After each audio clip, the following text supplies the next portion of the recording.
Саламатсыздар ма балалар? Бүгін біз сіздермен қазақ тілі 4-ші сынып 95-ші сабақта өтетін боламыз. Сабақты бастамастан бұрын балалар менің каналыма тіркеліп, қоңырауша белгісін басып қойыңыздар. Бүгінгі сабақтың тақырыбы қоршаған ортаны қорғаймын.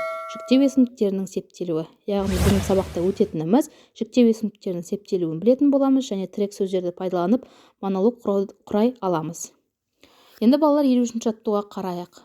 Оқы зат есім мен есімдіктердің септелуін салыстыр, олардың септелуінде қандай өзгешеліктер бар дейді. Бірінші бізге септіктің атаулары, екінші сұрақтары, үшінші зат есім, ал төртінші бізде есімдіктер берілген. Яғни бұл зат есім мен есімдіктер осы септеліп тұр. Енді оқиық. Атау септігі кім? Зат есімде сәуле, ал есімдікте ол. Ілік септігі кімнің? Сәуленің, оның. Барыс септігі кімге? Сәулеге, оған. Табыс септігі кімді? Сәулені, оны. Жатыс септігінде кімде? Сәуледе, онда. Шығыс септігі кімнен? Сәуледен, одан. Ал көмектес септігінде кіммен? Сәулемен, онымен. Зат есім мен есімдіктердің септелуін салыстыр, олардың септелуінде қандай өзгешеліктер бар дейді. Бұл жерде зат есімдер септелген кезде оларда түбірсіз өзгермейді. Яғни септік жалғаулар жалғанғанда түбір өзгермейді. Ал егер есімдіктерге септік жалғаулар жалғанса, онда түбірсіз өзгеріп кетеді. Мысалы бұл жерде ол деген есімдік, атау септігінде. Ілік септігінде ол оның болып өзгереді, бар септігінде оған деген секілді. Келесі бізде 54-ші жаттығу. Көп нүктенің орнына тиісті есімдікті қойып, мәтінді көшіріп жаз делінген. Бізге мәтін берілген, көп нүктенің орнына тиісті есімдіктерді қойып, дұрыс етіп барлығын көшіріп жазайық.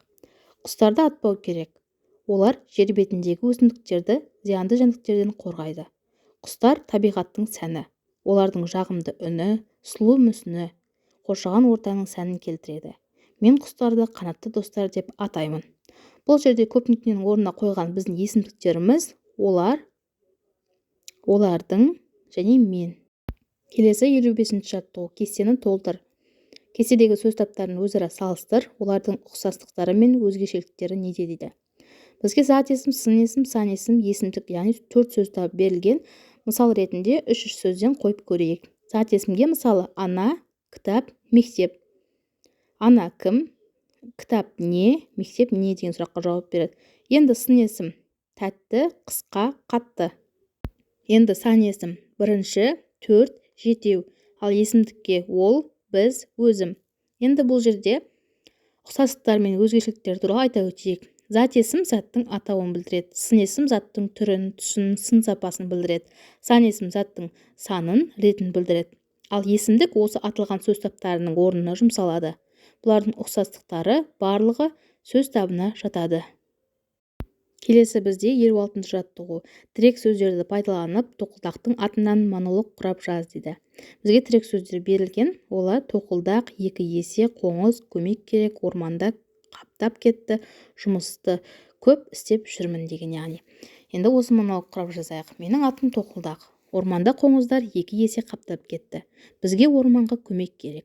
Осы себептен соңғы күндері жұмысты көп істеп жүрмін. Келесі бізде 57-ші жаттығу. Жұмбақты оқы, шешуін тап дейді. Бар ма, жоқ па, оны анық білмейсің.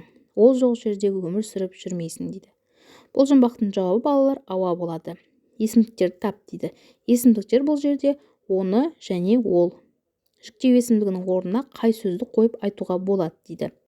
Бұл жерде оны сөзінің орнына ауаны деген сөзді. Ал ол сөзінің орнына ауа сөзін қолданса болады. Сонда бар ма, жоқ па, ауаны анық білмейсің, ауа жоқ жерде өмір сүріп жүрмейсің деген секілді. Осылай орнына қойып оқысақта болады. Келесі бізде 58-ші жаттығу. Пікірлердің бұрыстығын белгіле дейді. Қыстағы суық, жаздағы ыстық дейді. Бұл дұрыс, балалар? Қыста суық болады, жазда ыстық болады. Көктемгі әрекет, күзгі берекет дейді. Бұл дұрыс болады. Ал енді жаздың бір күні, қыстың мұң күні дейді. Бұл дұрыс емес. Жаз найзағайлы болса, қыс жайлы болады дейді. Бұл дұрыс болады. Сәуір болмай, тәуір болмас дейді. Осындай нақыл сөз бар, халқымызда. Демек, бұл дұрыс болады. Наурыздан соң қыс болмас дейді, дұрыс. Наурыздан соң қыс болмайды. Осымен балалар, бүгінгі біздің 95-ші сабағымыз аяқталды. менің каналымдағы келесі видеоларды жіберіп алмас үшін каналға міндетті түрде тіркеліп видеоға лайк басып қойыңыздар балалар. Сау болыңыздар.